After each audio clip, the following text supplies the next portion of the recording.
Selamat pagi atau mungkin juga selamat siang atau selamat malam Ibu, Bapak, dan rekan sekalian. Senang bisa bertemu dalam ruang virtual ini. Untuk saya akan memperkenalkan sedikit tentang program Doktor Ilmu Psikologi Universitas Gadjah Mada.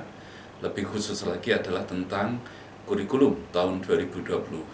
Sebagaimana kita semua ketahui, sejak tahun lalu, tahun 2020-2021, tahun akademik, program dokter kita mulai menerapkan kurikulum terbaru, yaitu kurikulum 2020. Apa dan bagaimana bentuk kurikulumnya nanti akan saya sampaikan secara rinci. Selain itu juga adalah sedikit latar belakang dari kurikulum ini. Saya mulai ya.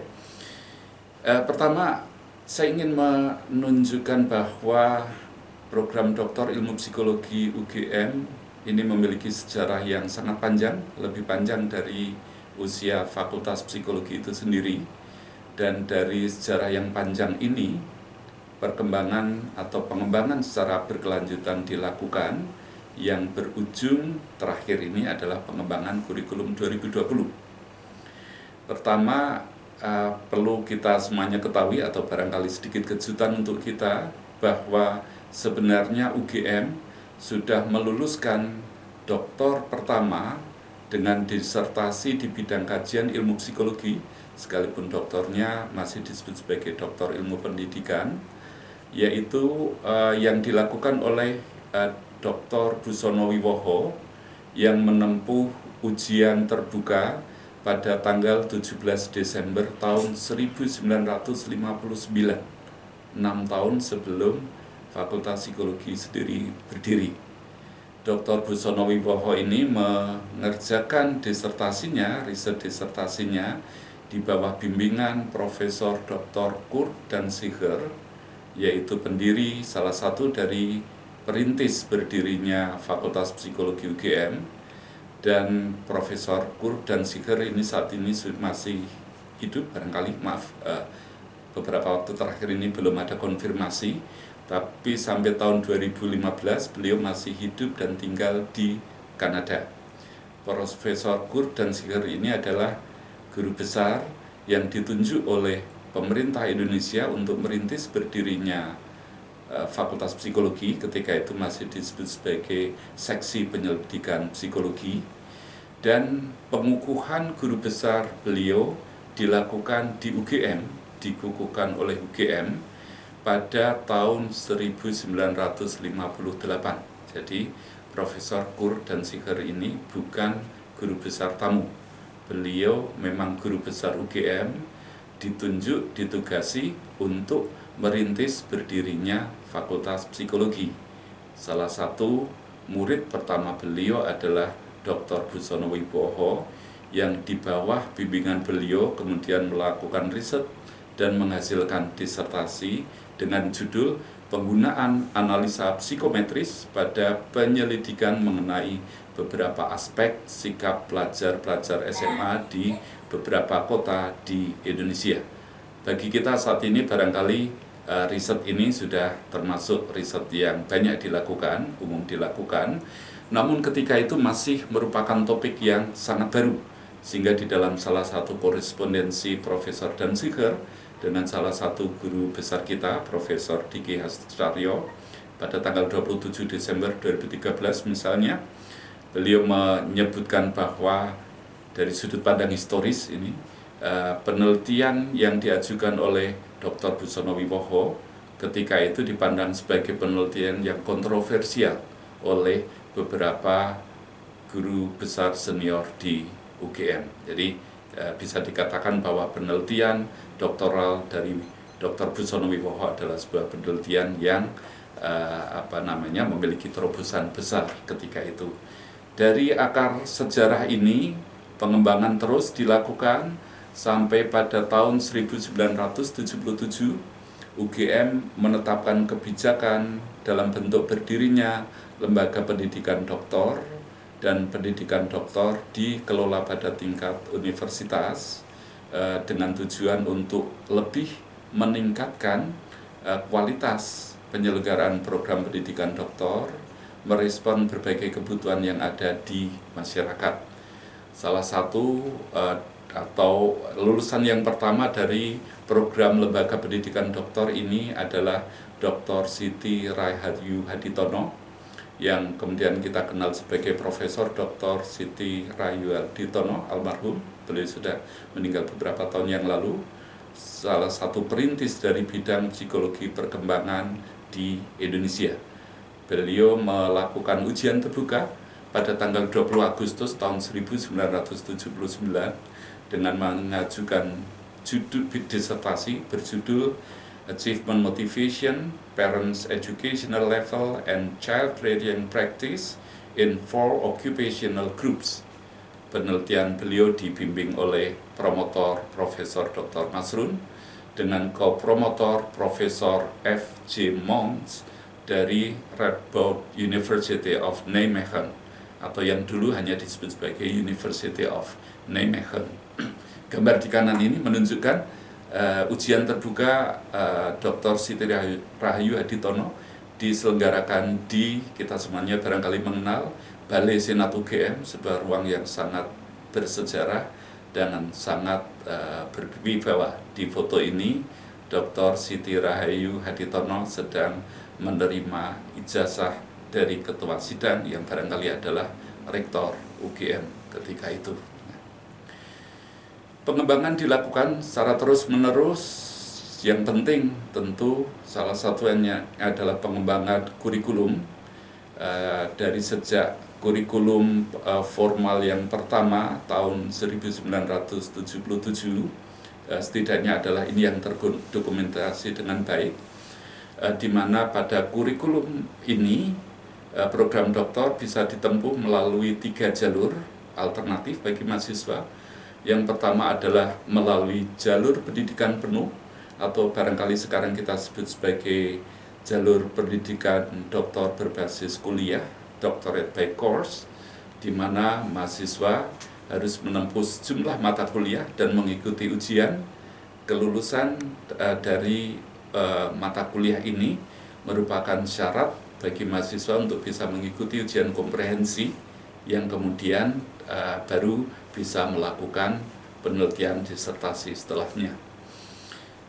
Pilihan yang kedua adalah mengikuti pola penataran, yaitu mahasiswa tidak perlu mengikuti kuliah tetapi mengikuti penataran atau kursus-kursus, di mana penataran atau kursus ini tidak disertai dengan ujian seperti pada mata kuliah, namun partisipasi di dalam penataran atau kursus ini merupakan syarat untuk bisa mengikuti ujian komprehensi dan dengan sendirinya merupakan syarat untuk bisa melakukan penelitian doktoral. Yang terakhir adalah yang kemudian kita sebut sebagai model doctorate by research, yang ketika itu disebut sebagai pola bebas, di mana kandidat tidak perlu mengikuti kuliah ataupun penataran, namun bisa langsung menuliskan proposal penelitian disertasi dengan bimbingan promotor dan kopromotor, dan kemudian mengajukan proposal tersebut dalam ujian komprehensif yang apabila lulus kemudian bisa mulai melaksanakan penelitian disertasi. Nah, kemudian pengembangan besar dilakukan pada tahun 1996 ketika UGM memperkenalkan program doktor terstruktur, terstruktur dalam pengertian program perkuliahan terstruktur diselenggarakan oleh program doktor, di mana kondisinya atau ketentuannya serupa dengan kurikulum sebelumnya, yaitu bahwa partisipasi pada kuliah dan kelulusan merupakan syarat untuk bisa melakukan penelitian disertasi. Selain itu, pada program doktor terstruktur ini juga ditawarkan pola doctorate by research, di mana persyaratan kuliah dan penataran tidak wajib diambil. Mahasiswa bisa langsung menuliskan proposal di bawah bimbingan promotor dan co-promotor. Pengembangan besar berikutnya terjadi atau dilakukan pada tahun 2013 dan 2014 menghasilkan kurikulum tahun 2014 yang mulai diterapkan pada tahun akademik 2014-2015. Kurikulum ini berintikan pada pendidikan doctorate yang berbasis kuliah atau doctorate by course, di mana mahasiswa wajib mengikuti sejumlah mata kuliah yang dibagi ke dalam 3 kelompok, yaitu mata kuliah wajib sebanyak 20 SKS, kemudian mata kuliah wajib minat sebanyak 6 SKS, dan mata kuliah wajib pilihan sebanyak 4 SKS. Dengan demikian mata kuliah ini berjumlah atau berbobot total 30 SKS. Selain itu, mahasiswa tentu harus melakukan penelitian dan menghasilkan disertasi dengan bobot 18 SKS. Jelas bahwa karakter doctorate by course merupakan karakter utama dari kurikulum tahun 2014. Nah, pada perkembangannya, UGM menetapkan kebijakan, mengembangkan terus kebijakan penyelenggaraan program pasca sarjana. Terakhir sampai saat ini adalah keputusan Rektor nomor 18 tahun 2019 tentang penyelenggaraan program pasca sarjana berbasis penelitian, di mana kebijakan ini diantara pokok-pokoknya adalah bahwa perkuliahan dapat dilaksanakan melalui model blended learning, yaitu model yang memadukan perkuliahan dengan interaksi tatap muka langsung atau secara luring dan tatap muka secara daring, yang setahun kemudian, mulai tahun kemarin ketika pandemi COVID-19 mulai merambah negara kita, ternyata model blended learning ini menjadi model yang sangat populer. Bahkan sampai saat ini kita masih melaksanakan pembelajaran sepenuhnya secara luring. Bisa dikatakan bahwa SK ini maju lebih dahulu dari perkembangan yang terjadi di kehidupan kita di kemudian hari. Nah, berikutnya adalah kebijakan bahwa beban studi dengan program berbasis penelitian ini ditentukan sebesar 42 sampai 46 SKS, di mana kegiatan perkuliahan memiliki bobot antara 6 sampai 9 SKS dan kegiatan penelitian antara 33 sampai 40 SKS. Ini tentu kita acu di dalam perancangan kurikulum tahun 2020. Yang lain adalah bahwa salah satu syarat kelulusan yaitu mahasiswa paling tidak sudah memiliki 2 artikel publikasi dari penelitian disertasi. Jadi bukan dari penelitian lain, penelitian itu harus menjadi bagian dari disertasi, yang setidaknya sudah dalam status accepted untuk publikasi di jurnal ilmiah internasional bereputasi. Ini lebih tinggi dari kebijakan sebelumnya yang mengatur bahwa mahasiswa memiliki paling tidak 1 artikel publikasi. Kebijakan masa studi masih tetap sama dengan kebijakan sebelumnya, yaitu antara 5 sampai 10 semester, dan tentu kemudian batasan waktu ini harus menjadi pertimbangan yang mendasar di dalam perancangan program akademik di dalam kurikulum 2020. Di sebelah kanan ini adalah scan image dari SK Rektor Dekan Fakultas Psikologi tentang penetapan kurikulum tahun 2020 yang disusun berdasarkan SK Rektor yang baru saja saya uraikan. Nah, sekarang saya masuk kepada penjelasan lebih spesifik tentang kurikulum tahun 2020, di mana kurikulum ini berintikan pada 3 jenis program akademik, yaitu yang pertama dalam bentuk pembelajaran melalui mata kuliah.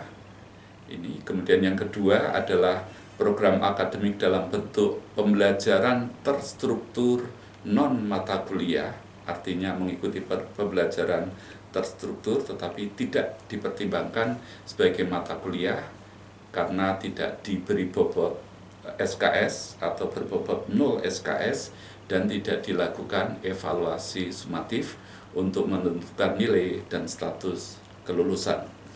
Yang ketiga, yang sangat penting dan merupakan salah satu karakter unik dari kurikulum 2020, yaitu pembelajaran melalui pengalaman terstruktur, melalui kegiatan magang dan aktivitas pengalaman terstruktur, sebagaimana nanti akan saya uraikan lebih jauh. Saya mulai dari program akademik yang pertama, yaitu pembelajaran melalui perkuliahan.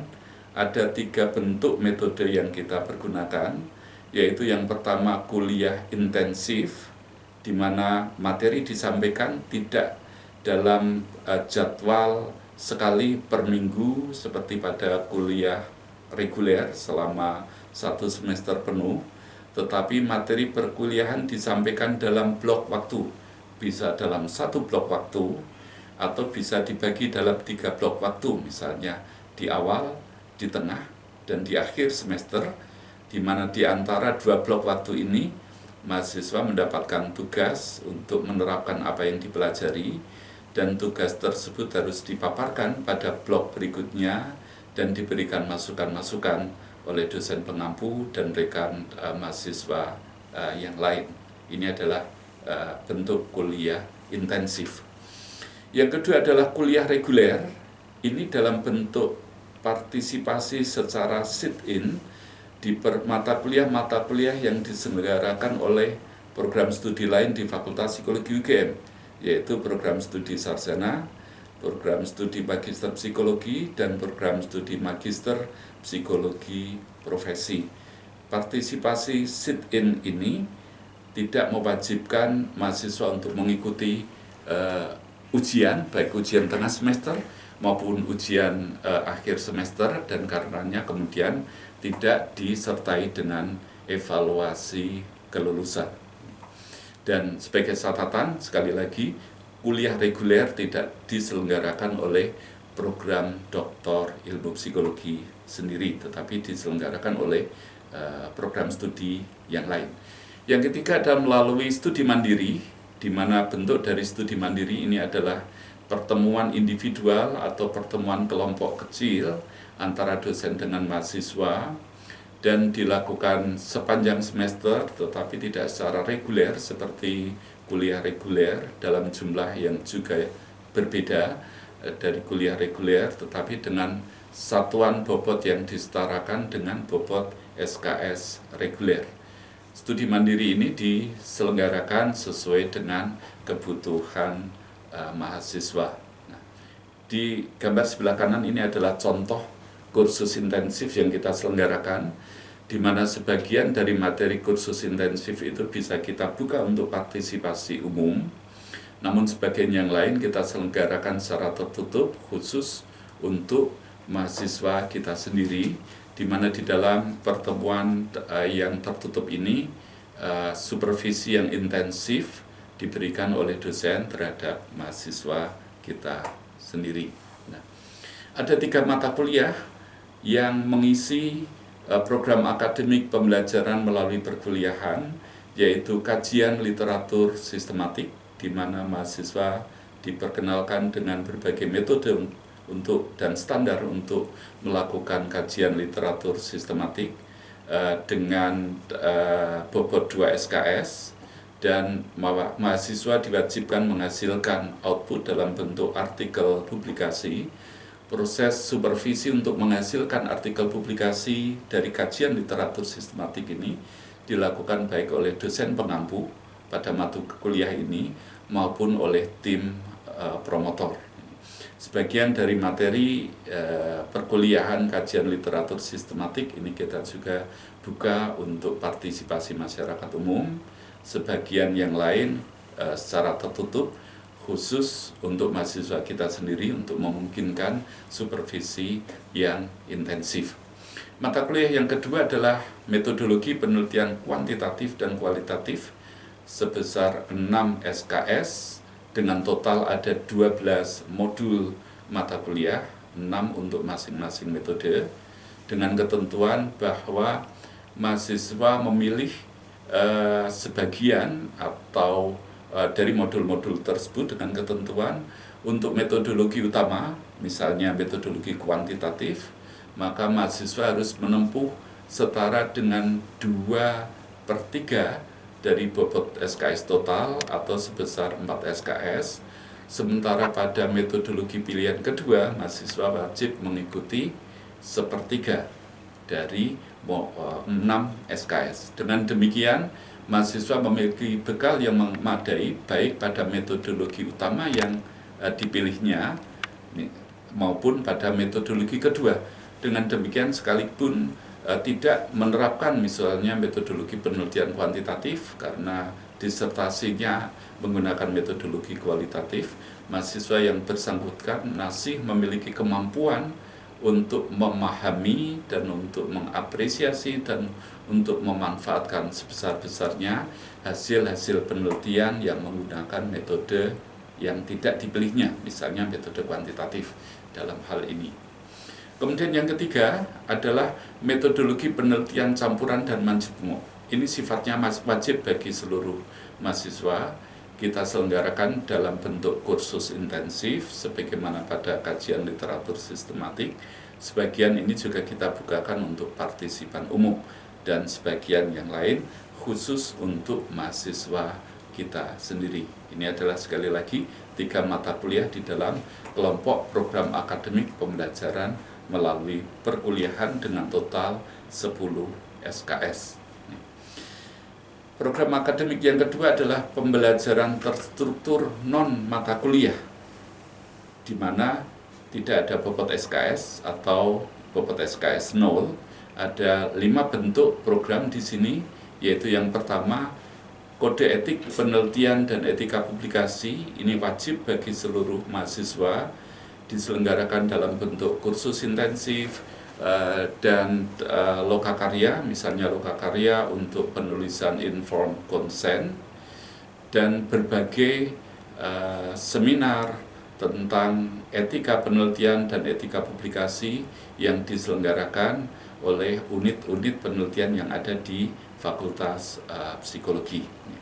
Yang kedua adalah, tadi sudah saya singgung, sit-in di mata kuliah prodi magister dan prodi sarjana yang sifatnya pilihan karena tidak dilakukan evaluasi sumatif. Nanti saya akan tunjukkan pilihan-pilihan mata kuliah yang ada di Fakultas Psikologi UGM secara sekilas.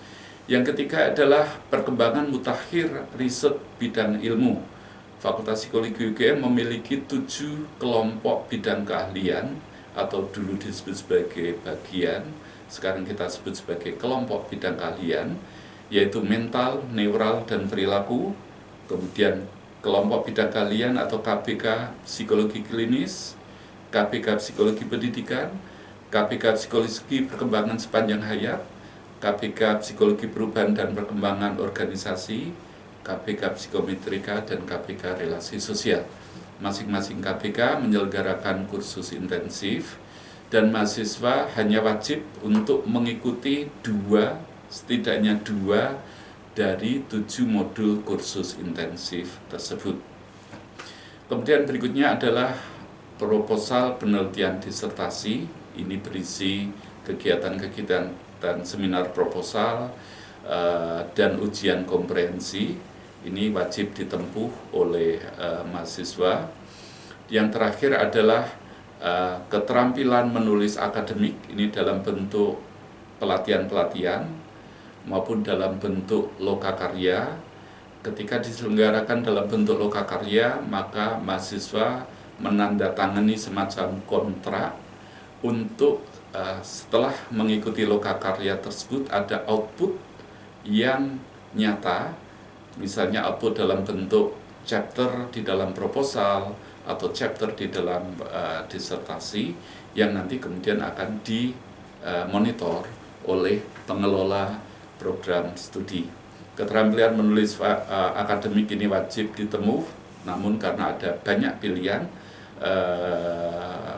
pelatihan atau lokakarya yang ada, mahasiswa bisa memilih pelatihan-pelatihan yang sesuai dengan kebutuhan masing-masing. Ini yang tadi saya sebutkan, pilihan-pilihan mata kuliah yang bisa diikuti, mata kuliah reguler yang bisa diikuti di program sarjana, program magister psikologi, dan program magister psikologi profesi. Ada 82 mata kuliah di program sarjana, ada 5 mata kuliah di program kemagisteran, dan 48 mata kuliah di program magister psikologi. Total lebih dari 130 mata kuliah. Masing-masing mata kuliah pada umumnya berisi materi-materi mutakhir yang niscaya akan sesuai dengan kebutuhan dari mahasiswa kita. Berikutnya ini adalah contoh dari kursus-kursus intensif dengan topik perkembangan mutakhir riset bidang ilmu. Di sini ada 3 contoh, yaitu perkembangan mutakhir, riset di bidang psikologi perkembangan mutakhir, riset dalam penelitian psikologi klinis, dan perkembangan mutakhir dalam penelitian psikologi industri dan organisasi. Kursus-kursus intensif ini kita bukakan juga untuk partisipan umum. Nah, yang terakhir adalah program pembelajaran melalui pengalaman terstruktur. Ini karena pendidikan doktor ini tidak hanya berisi penguasaan teori, penguasaan konsep, namun juga berisi keterampilan dan kemampuan untuk mentransfer ilmu yang dikembangkan atau dikuasainya selama menempuh program doktor kepada orang lain, baik secara tertulis maupun secara langsung. Karena itu kita meracik 4 program atau kegiatan pembelajaran berbasis terstruktur. Yang pertama adalah program magang editorial jurnal. Mahasiswa kita dengan kurikulum 2020 ini dan sebagian mahasiswa dengan kurikulum 2014 mengikuti magang di jurnal dan buletin yang dimiliki oleh Fakultas Psikologi UGM. Saya akan terangkan lebih jauh nanti. Yang kedua adalah magang mengajar di program studi S1 dan S2. Ini dengan tujuan ketika kita mengajarkan sesuatu, niscaya kita harus menyiapkan diri sebaik-baiknya. Artinya kita betul-betul pada tahap menguasai materi yang akan kita ajarkan. Dan kalau mahasiswa kita mengikuti magang mengajar mungkin dalam 1 atau 2 pertemuan dari 1 mata kuliah reguler terkait dengan topik risetnya, maka ini artinya menciptakan kondisi bagi mahasiswa untuk mendalami materi tersebut sampai pada tataran mampu mentransfer bagi orang lain, bagi para mahasiswa dalam hal ini. Dan evaluasi dengan alumni terhadap kegiatan magang mengajar yang pernah mereka tempuh menunjukkan evaluasi yang sangat positif, pengalaman yang sangat berharga, dan proses pendalaman yang di sisi lain justru menumbuhkan kepercayaan diri yang besar bagi mahasiswa dan alumni kita. Berikutnya adalah magang membimbing penelitian dan publikasi mahasiswa, di mana ini adalah bentuk magang untuk mahasiswa secara komprehensif menerapkan baik teori, pengetahuan tentang metodologi penelitian, maupun pengalaman dan kemampuan untuk mengelola kegiatan penelitian kepada mahasiswa yang disupervisi di bawah tentu saja pengawasan pembimbing dosen pembimbing mahasiswa yang bersangkutan.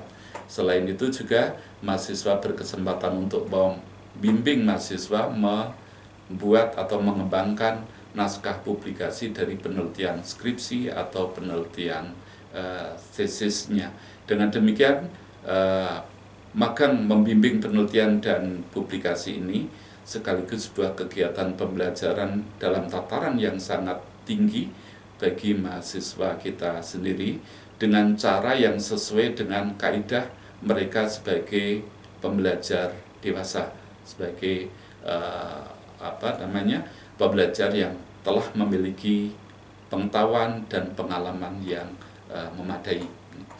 Yang terakhir adalah mengikuti seminar dan konferensi internasional di mana mahasiswa diwajibkan untuk memiliki pengalaman sebagai presenter dalam oral presentation, sesi oral presentation di dalam sebuah, setidaknya sekali dalam sebuah seminar atau konferensi internasional. Ini merupakan komponen dari program akademik pembelajaran melalui pengalaman terstruktur.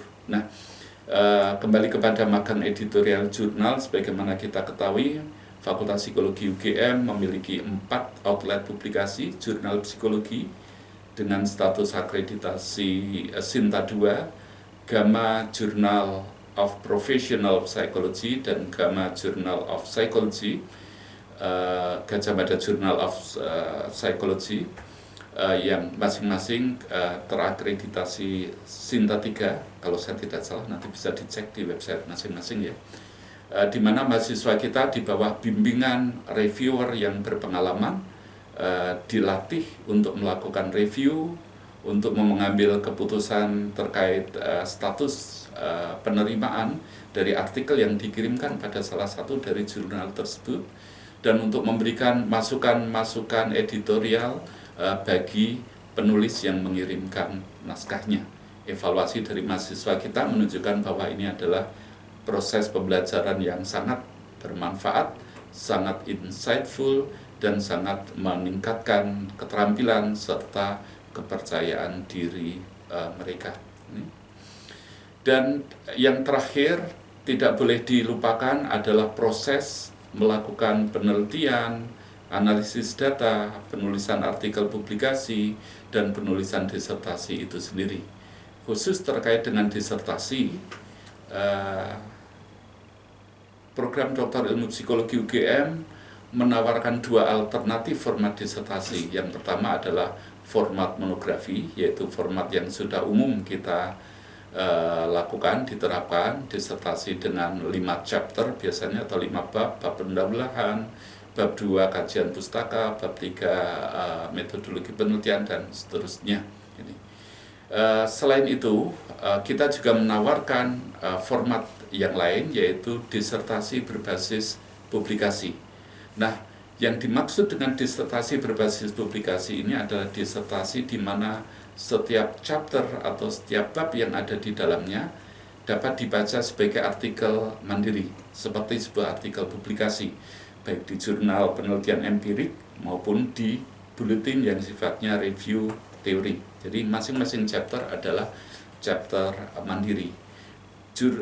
Disertasi berbasis publikasi ini memiliki struktur yang terdiri atas 3 bagian, yaitu bagian pendahuluan, bagian publikasi penelitian, dan bagian penutup. Dan di dalam disertasi berbasis publikasi ini setidaknya terdapat 2 artikel publikasi pada status atau dengan status yang minimum sudah diterima di sebuah jurnal internasional bereputasi. Dengan demikian, dengan format disertasi berbasis publikasi ini, mahasiswa tidak perlu bekerja 2 kali. Pertama, menulis disertasi, dan yang kedua menulis artikel publikasi itu sendiri. Sebagaimana kita ketahui, untuk mengubah dari artikel dari disertasi atau tesis menjadi sebuah artikel publikasi tidaklah semudah membalikkan tangan. Dengan demikian merupakan beban yang berat bagi mahasiswa untuk melakukan 2 tugas tersebut. Dengan format disertasi berbasis publikasi ini, mahasiswa bisa melakukan 1 pekerjaan sekaligus untuk menghasilkan 2 hal. Yang pertama disertasi itu sendiri, dan yang kedua adalah artikel publikasi, dan keduanya merupakan syarat kelulusan. Nah, di dalam panduan penulisan disertasi, kita menawarkan 3 model untuk artikel berbasis publikasi, sebagaimana bisa dilihat pada tayangan ini. Pada model pertama, disertasi berisi hanya 4 artikel atau 4 chapter, yaitu chapter pendahuluan, chapter dan disusul oleh 2 artikel publikasi, dan yang terakhir adalah chapter penutup. Format yang lain terlihat paling banyak chapternya di sini, yaitu model 3, di mana berisi 3 bab pertama. Ini seperti bab-bab yang ada di dalam sebuah proposal penelitian. Bab 1 pendahuluan, bab 2 kajian pustaka, dan bab ketiga rancangan penelitian, disusul oleh 2 bab setidaknya artikel publikasi, chapter atau bab 4 dan 5, dan ditutup oleh bab penutup yang berisi diskusi yang menunjukkan benang merah dari chapter 1 sampai chapter publikasi terakhir, benang merah untuk menjawab pertanyaan penelitian yang mendasari penelitian disertasi yang diajukan atau yang dilakukan oleh kandidat doktor kita. Ada model yang ketiga yang formatnya berada di antara model 1 dan model 2 yang berisi dengan jumlah artikel publikasi sebanyak 2, maka berisi 5 bab. Bab pertama dan kedua adalah pendahuluan dan kajian pustaka atau rancangan penelitian. 3 bab berikutnya sama dengan model pertama dan kedua. Jadi format disertasi berbasis publikasi ini adalah sebuah langkah terobosan di Indonesia. Saya kira belum banyak program doktor yang menawarkan format disertasi berbasis publikasi. Selain itu, program doktor ilmu psikologi UGM juga menawarkan dengan kurikulum tahun 2020 ini, menawarkan 4 jalur studi yang bisa dipilih sesuai dengan latar belakang yang dimiliki oleh mahasiswa. Dengan 4 jalur tersebut, yang paling mewah karena bobot beban akademik yang harus ditempuh paling sedikit, yaitu jalur pengalaman publikasi. Ini diperuntukkan bagi mahasiswa yang ketika mengikuti proses seleksi telah memiliki sejumlah artikel yang dipublikasikan di jurnal ilmiah internasional bereputasi pada topik yang sama dengan topik penelitian yang diajukan. Karena sudah memiliki pengalaman yang ekstensif untuk mempublikasikan artikel, dengan sendirinya memiliki pengalaman riset yang memadai, dan karenanya banyak program akademik yang bisa di-bypass. Misalnya kajian literatur sistematik, metodologi penelitian kuantitatif dan kualitatif, ini sifatnya opsional. Karena itu jumlah SKS yang harus ditempuh hanya sebanyak 36.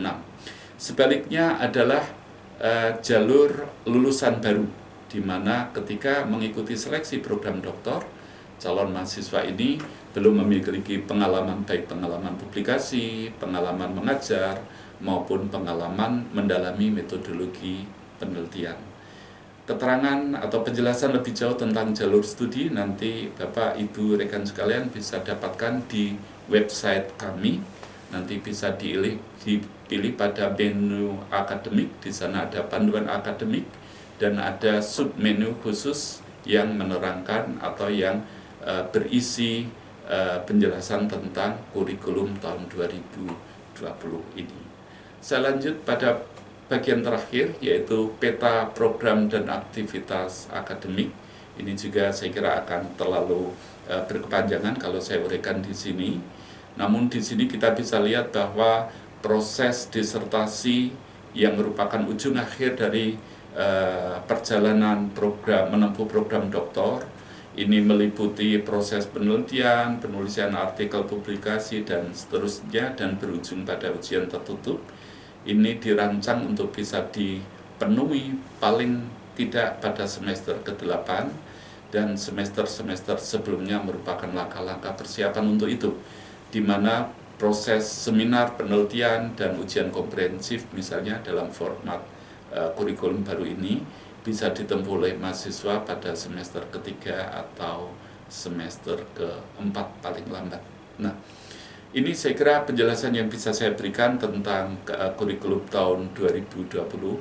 Tentu masih banyak hal yang belum jelas, banyak hal yang terlewati atau terlewatkan dari penjelasan ini.